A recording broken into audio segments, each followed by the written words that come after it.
의해서 무상법행을 계속 공부하는데요. 조금 전에 말씀드렸던 것처럼 금강산매경 원문에 보면 무망가식, 무심가지, 이게 뭐 인터넷상에 돌아다니는 판본에는 막 헷갈려 쓰던데 원문과 우리 원효 스님께의 해설서에는 정확히 나와 있습니다. 이 무자로 나와 있습니다. 그러니까 제가 말씀드렸던 지난 시간에 우리 강태공 예를 들어서 말씀드렸던 것처럼 강태공이 완전히 공의 세계에 들어와 가지고 가상현실처럼 낚시하고 있는 자기를 보고 있단 말이죠. 그러면 어느 게 꿈이고 어느 게 현실이지?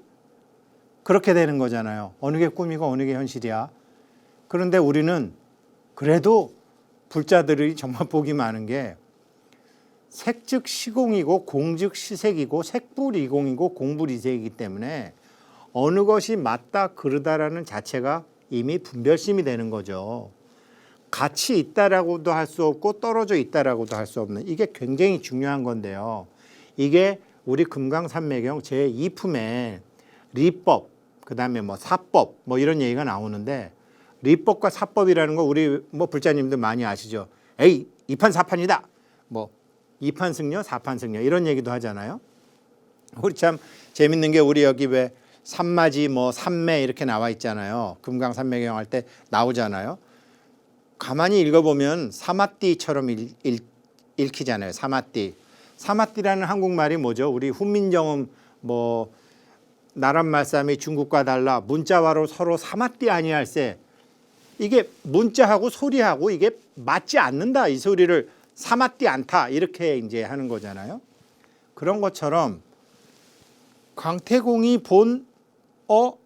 보이는 낚시질하고 있는 강태공하고 보는 강태공하고 그거를 지켜보고 있다는 또 다른 할아버지 모습을 하고 있는 미래의 강태공.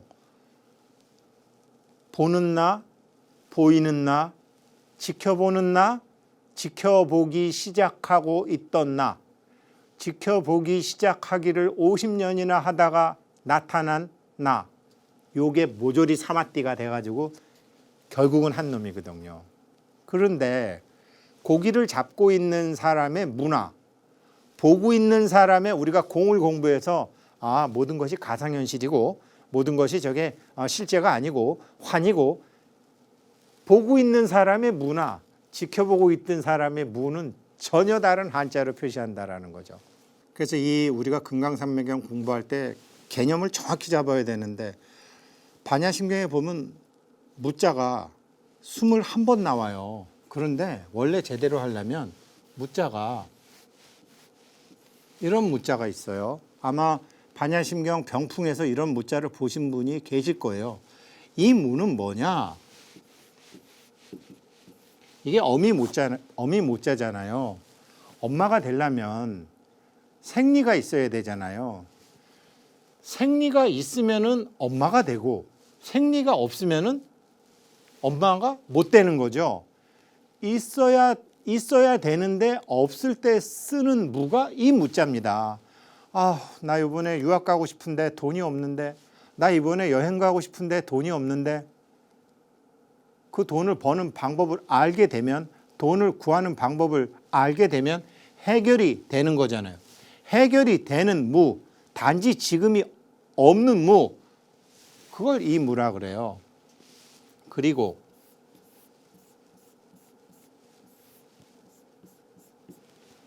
이거는 한정이 있는 무. 그러니까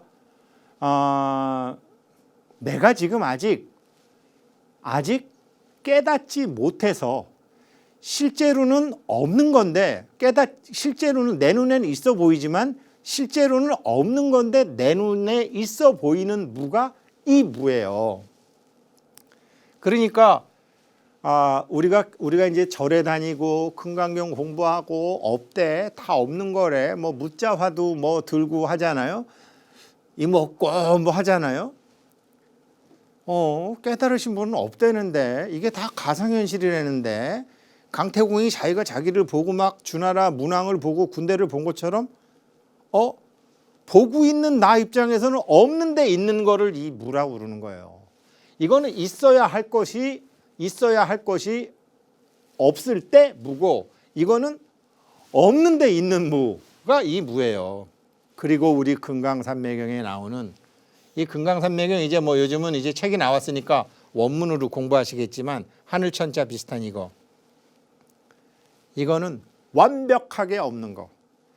배울 것이 있습니까? 배울 것이 없습니까? 그러면 본래 모든 것이 다 환이라면 그쳐야 할 것마저도 없다라는 것인데, 그칠 것이 있다라는 말씀입니까? 그칠 것이 없다라는 말씀입니까? 그칠 것이 없음에도 안 그치고 그냥 살면 중생이요. 그칠 것이 없는 모조리 환임에도 불구하고, 그럼에도 불구하고 닦을 것이 없음에도 불구하고 닦다가 보면 궁극에 가서 나타나게 되는 무가 바로 이 무입니다. 그래서 무망가식, 그쳐야만 할 그런 허망함마저도 없는 것이니라 할 때는 이 문자를 쓰죠. 완벽한 깨달음을 말하는 거죠. 그래서 뭐 우리 이 공부, 우리 사부대중 중에 이제 제가자들이 주로 이 공부를 보시는데, 그렇대 뭐 이런 거 가지고 우리가 뭐 수행 가지고 지금은 아직을 얘기할 때가 아니니까 개념을 잡고 들어가자는 말이죠.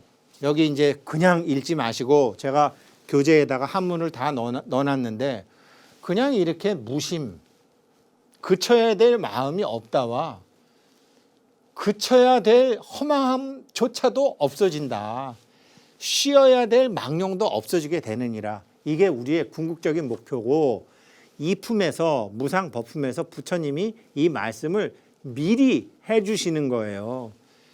그래서 없는데도 이거를 이제 우리가 부처님이 법문으로도, 부처님이 제자들이 오면 딱 보시고 법문으로 가르칠 사람이 있고, 꾸띠, 토굴이죠. 꾸띠 가서 수행시킬 사람이 있고, 이렇게 하셨었어요.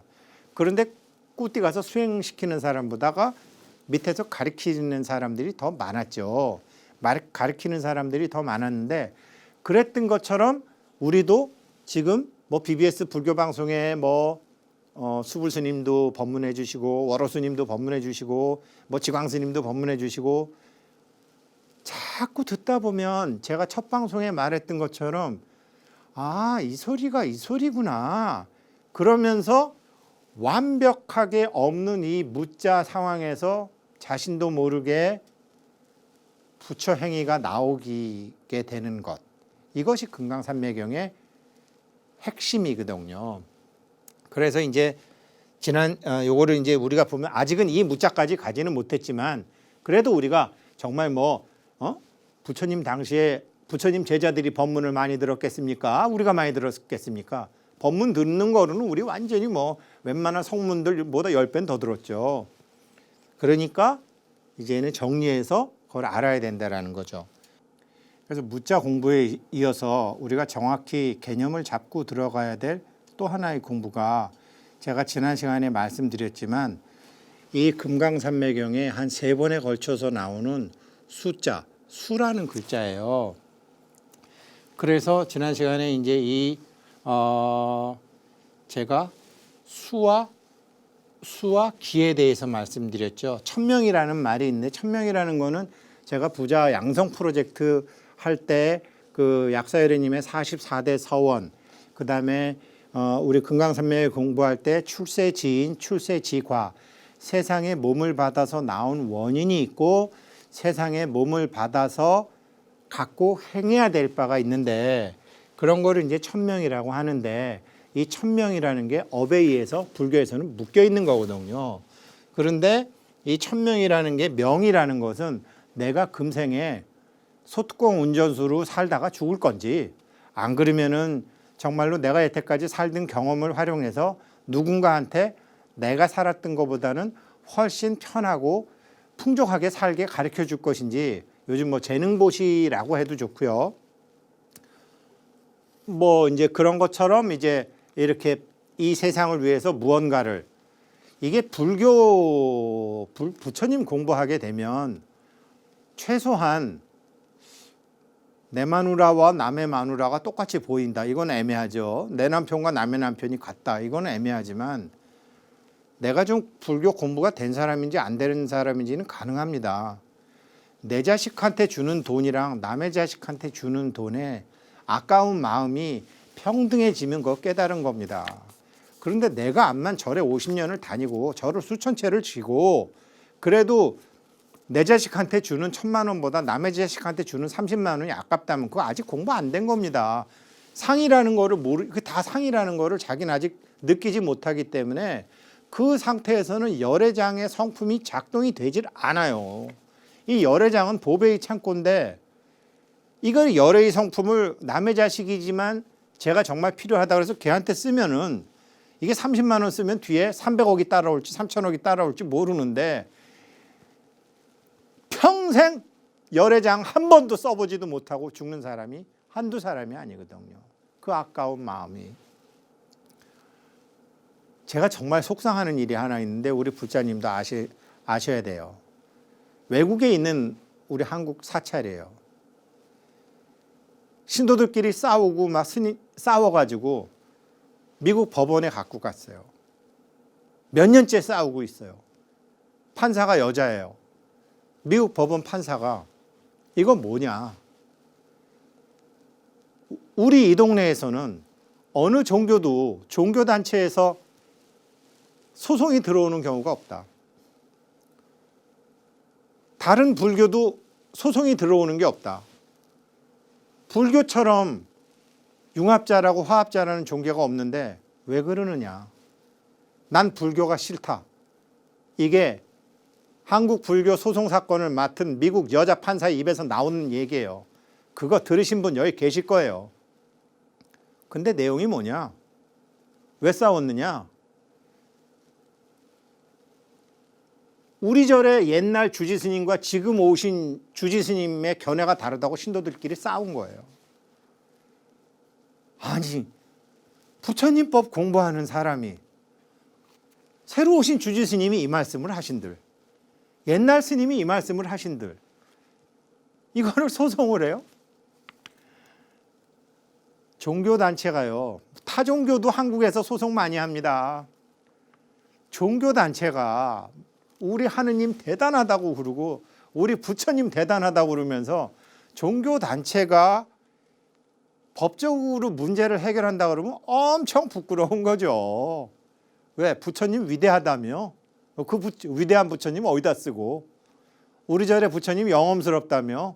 그 영험스러움 어디다 쓰고, 우리 교회 그 훌륭하신 다 어디다 쓰고 법원에 가서 그러냐 말이죠. 솔직한 얘기로. 모든 거 그렇게 되면 평생 동안 이 열애장의 성품이라는 건 써보지도 못하는 거예요. 그래서 자꾸 내 자식과 남의 자식이 차별이 없는 거로, 그래서 남의 자식이라도 이게 뭐 미국 애건, 아프리카 애건, 베트남 애건, 한국 애건, 북한 애건 내가 보기에 내가 요만큼 도와주면 될 것 같다 그러면 내 돈한테, 내 자식한테 주는 거랑 얘한테 주는 거랑 똑같은 마음으로 줄 수 있으면 그제서야 비로소 공문에 들었다. 그제서야 비로소 일주문 안에 들어서 자타가 불이한 것을 보는 한 놈으로 볼 수 있는 두 눈 떴다. 이렇게 얘기하는 겁니다. 그렇지만 우리가 방향은 그렇게 갖고 가지만 일단 지금 뭐 당장 지금 내 자식 줄 돈도 없는데 일단은 우리가 이제 한번 그 이치를 보자라는 거죠.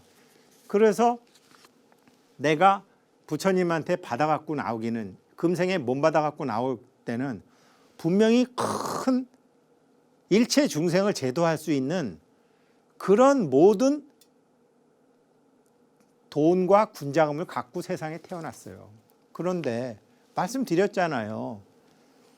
아니, 내 자식 밥 먹이는데 천기가 왜 필요하냐고요. 내 자식 밥 먹이는데 산신기가 왜 필요하며, 사촌은 조카는 밉고 내 자식 밥 먹이는데 할아버지 증조 할아버지 조상 기운이 올 거냐 말이죠. 그게 사마띠가 되겠느냐 이 말이죠. 리판과 사판이 사마띠가 되게 하는 공부 아니에요? 그래서 여기도 나오지만 이게 다 그렇게 풍토가 다르다 보니까 이 우리 왜 본주본산 기도도 하고 그랬잖아요. 약사경 공부할 때 산은 이게 재질이라고 그랬잖아요. 풍토가 부동이기 때문에 품성이 나와 남이 달라지게 된다. 그런데 그런 걸 기라 그러며 그러다가 보니까 이 좀 상근기도 있고 하근기도 있고 지혜로운 사람도 있고 우매한 사람도 있는데 지혜롭고 우매한 사람들은 그거는 수다. 수. 이 수와 그게 수고 그 수는 명에 달려 있다.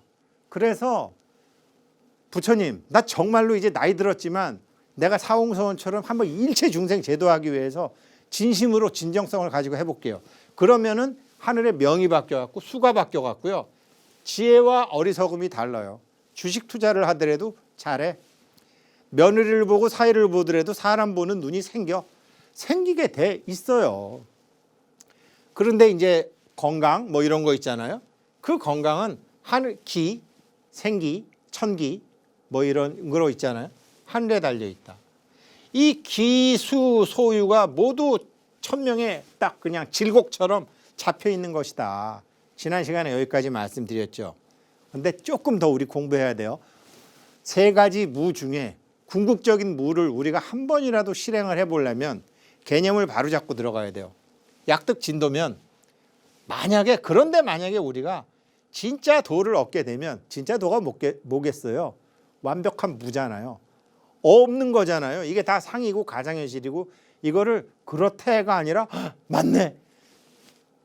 정말 그 강태공은 자기가 딱 봤던 것처럼 약득 진도하게 되면 어리석었던 게 지혜로워지고 혼탁했던 오탁 악사에 찌들은 내 마음이 청정해지며 그렇게 되면 유명비지라 여기서 비는 하여금 비고 여기서는 더할 비예요. 하늘의 명이 더 증가하게 돼서 설사 어리석음이 혼미스럽고 그 탁함이 시커먼스라고 해도 그 풍토의 품성 또한 달라지게 되느니라. 일체유심조 현상에 내가 지금 몸이 아프고 늙고 왜 그런 거 있죠. 아이고 몸이 아프고 난 의욕도 없고 갑자기 로또가 당첨이 됐다든지 아들이 어떻게 됐다든지 그런 막 할매들이 막 기운이 나갖고 막 펄펄펄 날아다니는 것처럼 박하사 한 박스 드신 것처럼 막 넘쳐나는 것처럼 그래? 내가 여태까지 살아왔던 이런 찌질한 삶이 부끄럽고 창피한 건 줄 알았는데 이게 막 몇 억짜리 엄청난 자산이야? 내가 옛날에 그렇게 가난할 때 전기도 없고 물도 없고 아무것도 없을 때 우리 애들 기저귀 삶고 밥하고 했던 게 이게 아프리카에 가면은 막 몇 억짜리 재산이야? 그 사람들 살려줄 수 있는 거야? 정말로? 네, 정말이요. 딱 그러면 알았습니다. 내가 내가 정말로 움직여야죠.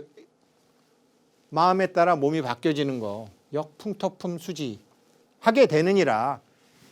그래서 제가 약사경 강의할 때 말씀드린 거 기억하시나요? 제 체험 말씀드린 거 기억하시나요? 사람이 기운이 떨어질 때 제일 먼저 돈부터 날아가요. 돈 날아가면 사람 날아가요. 사람 날아가면 건강 날아가요.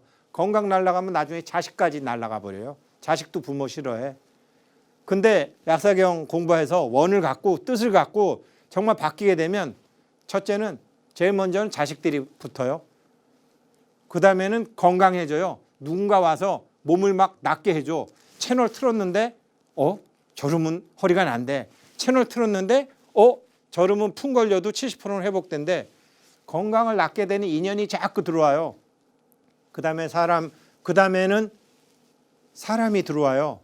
사람에 묻어서 사람에 묻혀서 사람에 담겨서 돈이 들어와요.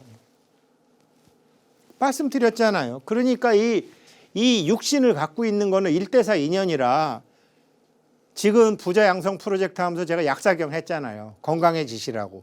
몸부터 들어와야지, 몸부터 돌아와야지 건전한 육신에 건전한 정신이 깃들게 되고 낫게 된다고요. 그런데 여긴 뭐라고 그랬죠? 뜻이 바뀌면 명이 바뀌어. 뜻이 바뀌면 기가 바뀌어. 기가 바뀌어요. 그래서 풍토가 바뀌어. 자세히 또 공부해 보죠. 이렇게 되는데 뜻이 바뀌면은 내가 사홍소원처럼 큰 뜻을 갖게 되면 기가 바뀌어? 그런데 기는 누가 관리해 주느냐? 천기지기도 신기기하야.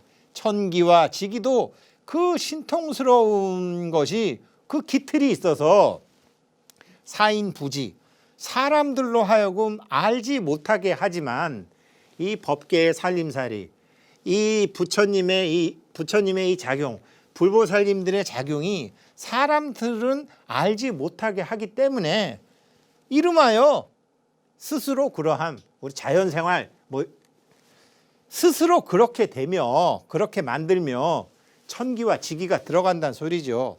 사, 지기, 부지. 사람들이 그거 자연은 신들은 천신이건 지신이건 조상신이건 자기네들이 그렇게 하는 것을 알지 못했던 것을 알게끔 하여도 또한 자연이라. 즉 물고기는 자기가 어떻게 수영하는지 모르잖아요. 지난 시간에 말씀드렸지만 건강한 사람은 자기 몸이 있는지 없는지 모르잖아요. 근데 목 아픈 사람은 항상 목이 있는 거 알고, 허리 아픈 사람은 허리 있는 거 알고, 다리 아픈 사람은 다리 있는 거 알잖아요. 걷는 게 아니라 끌고 다니잖아요. 막 다리를. 모른단 말이에요. 그런 건 역시 또한 스스로 그렇게 하게 되니라. 스스로 그러함의 그러한 묘는 설사 알고 있지라도 그 묘함은 알지 못하게 하느니라. 알지 못하게 스스로 그렇게 이루어지느니라. 그러므로 불도나 이런 금강산매경, 원각경, 법화경 같은 이런 불도를 알게 되면 그 시작은 비록 어리석고 탁할 지언정 그렇게 되진 않느니라. 그 어리석고 탁하고 몸이 약하고 부실한 것이 다 바뀌게 되느니라. 누가? 명이 바뀌었기 때문에 천신과 지신과 천기가 지기가 다 작용이 난다라는 거죠. 이 소리를 듣고 제천이 문사하고 모든 하늘의 천신들이 이러한 것을 다 듣고 나서 사부대중이 모두 함께 같이 기뻐하였느니라. 이게 법계의 살림살이거든요. 이게 이제 옥추보경에 나오는 구절인데, 천장에 나오는 구절인데, 일단은 이게 약사경에서도 제가 말씀드렸고, 이제 우리 불교에서 보면 방편이죠. 예를 어떻게 하겠다라는 건 다 방편이거든요. 우리 방편과 신통. 그러니까 사람이 뜻이 바뀌게 되더라도, 제가 강태공도 말씀드렸잖아요. 아니 내가 여기 오니까 뭐 이제 산신도 별거 아니고 개울신도 별거 아니고 또 다른 신인 할아버지도 나고, 아우 저기 가면 밥 먹어야 되고 시달려야 되고 인간들 가르쳐야 되고 힘든데 나는 그냥 여기 있을랍니다. 그거는 열반에 묶인다고 이제 경에 나와요. 그러니까 지켜보던 자애가 얘기하잖아요. 이제 너 정도 됐는데, 이제 네가 법계의 이치를 알았는데 가서 네가 주나라를 세우고 은나라를 망하게 한들, 네가 벼슬을 하건 너 쫓아냈던 마누라 버리고 새로 장가를 가건 그게 무슨 허물이 되겠느냐. 그러면서 다시 70 먹은 노구 속으로 들어가서 아무 일 없었던 듯이 주나라 문왕을 만나가지고 은나라를 망하고 새로운 나라를 어떻게 세우겠습니까? 라고 해서 세상 일에 뛰어들잖아요. 그게 입전수수인데, 그렇게 될 때까지는 우리는 방편과 신통의 도움을 받아야 되는데, 방편과 신통이 원이 커야 돼요. 원이 크든지 법계의 진실을 알아야 돼요. 그래서 강태공이 보던 강태공이 있던 세계는 이판 세계요. 보이는 강태공이 있는 세계는 보이는 세계. 보는 강태공과 보이는 강태공. 2판과 4판이 이게 삼매에서 사마띠가 돼가지고 마치 아무 일이 없었던 것처럼 다시 세상 일을 하는 거죠. 그것을 경전에서 지난 시간에 여러 장에 말씀드렸지만 그게 바로 리법과 사법이거든요. 그래서 2판 4판 뭐 이런 말도 나오지만 그거는 리사무에 내가 완전히 우리 대한불교 조계종이 그나마 불교 중에서 뭐 문제도 있지만 좋은 게 많은 게 스님들이 공심이 있으시죠. 공심. 그 이제 공심이라 그러는데 공의 마음. 그래서 공심으로 이제 뭘 하는 거죠. 공심으로 세상 일을 하는 거죠. 그거를 리사, 이사무에 하다가 욕심이 생기면 애따 2판 4판이다 이렇게 돼버리는 건데 2판 4판은 별로 안 좋은 거지만 리사무에는 엄청나게 좋은 것이고 이 이법에 대해서 지금 우리가 일단은 공부하고 있는 거예요. 이렇게 공부하다가 보면 등각, 묘각 나오는데 이 경전에 무자 얘기도 많이 나오지만 등각이 뭔지 아세요? 등각은요. 이거는 쉽게 얘기해서 벽지불. 깨닫긴 깨달았는데 부처님과 같은 깨달음을 얻긴 얻었는데 그 깨달음을 쓰는 게 찌질해. 그걸 등각이라고 그러고 묘각은 이거는 정말 완전히 부처님 경지예요. 그 부산에서 활동하시는 분인데 연세가 80이 넘으셨을 거예요. 81 천명일 선생님이라고 있는데 그분이 쓰신 신침인문이라는 책이 있어요. 신침인문. 이렇게 두꺼워요. 제가 그거를 이제 공부하고 그분하고 이제 전화해서 제가 물어봤죠. 요번에 이제 오늘 이 강의 준비하면서 제가 전화해서 여쭤봤어요. 선생님, 등각과 묘각의 차이가 뭡니까? 그랬더니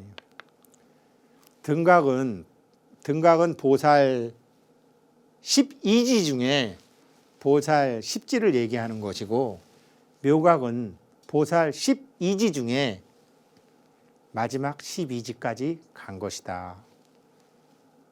그래서 이제 이런 것처럼 중생의 깨달음이라도 깨달음이 여러 가지 쉬운 2단계가 있어요. 쉬운 2단계. 정확히 이제 화엄경에 보면 쉬운 2단계가 있는데 제일 끄트머리까지 간 게 묘각이죠. 그런데 우리는 그런 욕심 내지 말고 묘각이라는 것이 어떠한 상태라는 것은 수도 없이 스님들 법문에서 많이 들었기 때문에 내가 금생에 몸 갖고 있을 때 단 한 번이라도 이 묘각을 써보자라는 거예요. 그게 내 자식과 남의 자식이 차별이 없이 내 주머니에 피같이 아끼던 돈이 나가는 거라니까요. 한 번만 나가는 게 아니라. 근데 이 소리 들었다고 막 남의 아들한테 돈 나눠주고 그러시는 게 아니라 이치를 공부하신 다음에 자기 마음을 보는 거죠. 돈을 주는 애를 보는 게 아니라 내 주머니에서 돈이 나갈 때 내 마음에서 그 취착하는 그 마음을 보는 거죠. 그게 없다고 하면 이게 많이 엷어졌다 그러면 내가 그래도 금생에 부처님 법을 공부를 해서 업장이 많이 얇아졌구나. 그런 거죠. 참 제가 무자 공부하면서 이렇게 보다 보니까요. 뭐 중국 한자가 원래 이제 우리 글자라고 말씀드렸지만 무자를 막 찾다 보니까 이런 게 하나 나왔어요. 무면목견 강동불호. 강동에 있는 아버지와 그 아버지 같은 노인들을 볼 면목이 없다. 사실은 이 무자 쓰면 안 되죠. 이 무자 쓰면 안 되고 그냥 우리가 알고 있는 없을 무자를 썼는데 무면목견 강동불호라는 건데 이게 누가 한 말이냐면 이제 우리 그 바둑 둘 때 초한지처럼 그 항우와 이제 그 유방이 드는 건데 유방 우리 패왕별이라는 이제 중국 사람들이 좋아하는 경극 바둑판 위에 이제 그 초한 그 초나라죠. 사면초가 뭐 다들 알고 계시죠. 31살에 중국 지금 대륙을 먹을 뻔 하다가 31살에 이제 죽죠. 31살에 이제 죽는데 8년 동안 그렇게 잘 싸워서 이제 전투에서 배를 타고 도망갑시다. 도망가서 훗날을 기약합시다. 라고 얘기하는데 내가 지금 여기까지 군사들을 다 끌고 와서 다 죽인 다음에 무슨 면목으로 돌아가느냐. 이제 그러면서 했던 구절이에요. 이거를 이제 공부하다가 보니까 뭐 누가 했는지는 모르겠지만 이걸 공부하다 보니까 누가 했는지는 모르겠지만 우리나라에 이렇게 밴 노래 중에 채지가라는 노래가 있더라고요. 채지가라는 노래가 있는데 계명산 취하월에 옥서송이 요란터니 8천 제자 흩어지니 우회 우회 내 약하오 오강 정강 배를 대고 급도 강동하렸으나 전쟁사를 생각하면 억울하고 원통하다. 강구 연월 경양가는 당려천하 송독할 때 만승처자 어대 두고 바둑판이 웬일인고. 이 구절이 바로 천하를 다 먹으려던 항우가 31살에 우미인을 죽이고 자살을 하면서 네 그 큰 뜻은 어디다 두고 바둑판 위에 있느냐라는 노래인데 이 내용을 보게 되면은 굉장히 부처님 법에 가까운 얘기인데 자세히 읽어보니까 아마 수은 최재우 선생님이 작성해 놓은 옛날 노래라는 생각이 들어요. 제가 이 말씀을 왜 드리느냐. 이렇게 뭐 항우같이 훌륭한 사람이나 수은 최재우 선생님 같으신 분이나 이렇게 훌륭한 사람들이 큰 뜻을 가졌으나 그 큰 뜻을 이루지 못하고 억울하게 돌아가신 분이 한두 분이 아니죠.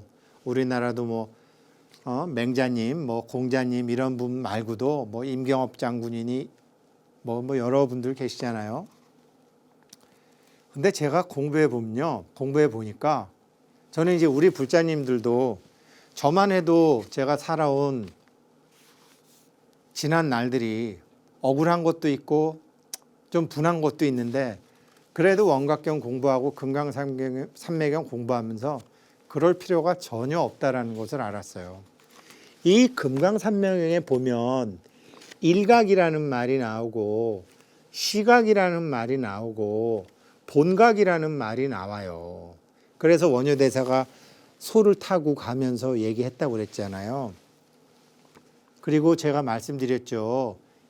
미래라는 것은 없다. 초속 30만 킬로 이상으로 가게 되면 가지 않은 길처럼 이 법계에는 수많은 내가 있는데 이 법계는 안에 있는 것도 아니고 밖에 있는 것도 아니고 걸쳐서 있는 것도 아니고 다 이 몸을 중생의 입장에서 보면 미래의 내가 있지만 이게 깨달은 각자의 눈에서 보게 되면 모두가 가상현실과 같은 환이기 때문에 이게 미래가 없어요. 인과에 깨닫지 못해서 인과에 묶여 있을 때는 업을 받지만 깨닫고 난 다음에 이게 모든 것이 환이고 공인 줄 알게 되면 업을 벗어난다는 게 부처님의 가르침이고 업을 벗어난다라는 의미는 현재의 내와 미래의 내가 없다라는 소리가 돼가지고 지금 당장 이 몸 받았을 때 즉각적으로 부처의 성품을 써볼 그런 기회를 가지셔야 돼요. 그런데 지금이라도 이 방송을 보시면서 맞아, 나도 삼매 자리에서 두루 변개, 계산머리 굴리지 않고 부처의 성품을 써봐야지라고 앞으로 내가 당장은 못 쓰겠지만 쓰려고 노력을 해서 내가 정말 2018년 이 무술년 동안은 내가 자꾸 쓰려고 연습하리라. 그게 시각이에요. 그리고 그거를 이때라고 그래요. 자꾸 하다가 보면은 본각의 힘이 자꾸 세져요. 열애장의 성품이 열리기 시작하면서 처음에는 열애장이라는 보배 창고에 요만한 하나 구멍이 뚫렸었는데 이게 자꾸 쓰다 보니까 이게 구멍으로 막 금화가 쏟아지는, 비유하자면. 그래갖고 점점 자기 주변에 알고 있던 사람들이 알고 있는 나와 내가 여태까지 알고 있던 내 주변에 반영됐던 인연과는 전혀 다른 인연이 돈으로 얘기하면 제일 쉽기 때문에 내가 어디 200만 원만 주면 열심히 일할게라고 해도 일자리 하나 안 들어오더니 당신 여기 와서 일하면 내가 500만 원 줄게요라는 이게 뭐 화토 치는 사람들 얘기하지 빈집에 소 들어오듯이 막 이게 인연이 막 일어난다는 말이죠. 그런 이치가 기가 바뀌고 수가 바뀌고 명이 바뀌고 천이 바뀌고 자기 마음에 천명이 바뀌었기 때문에 열애장에서 작용이 일어난다라는 거죠.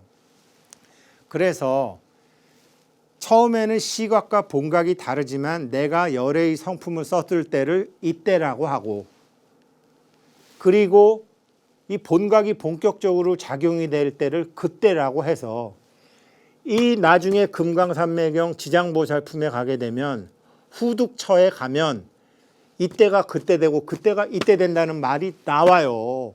물리학자들이 지금 미래가 없다라고 밝혀놓기 전에 일체 유심조기 때문에 후득처 내가 이 완전히 열애장의 성품에 대해서 100% 믿게 되었을 때 무자 세 개 중에 완전히 없는 무가 사실이구나라는 것을 자기 마음으로 확 느낌이 왔을 때 그때 그 자리, 그 본각의 자리, 그 열애장의 자리, 그 열반의 자리, 그 삼매의 자리를 자기가 탁 알게 됐을 때는 이때가 그때가 돼가지고 내가 금생에 가진 몸으로 하고자 하는 일이 실현된다니까요.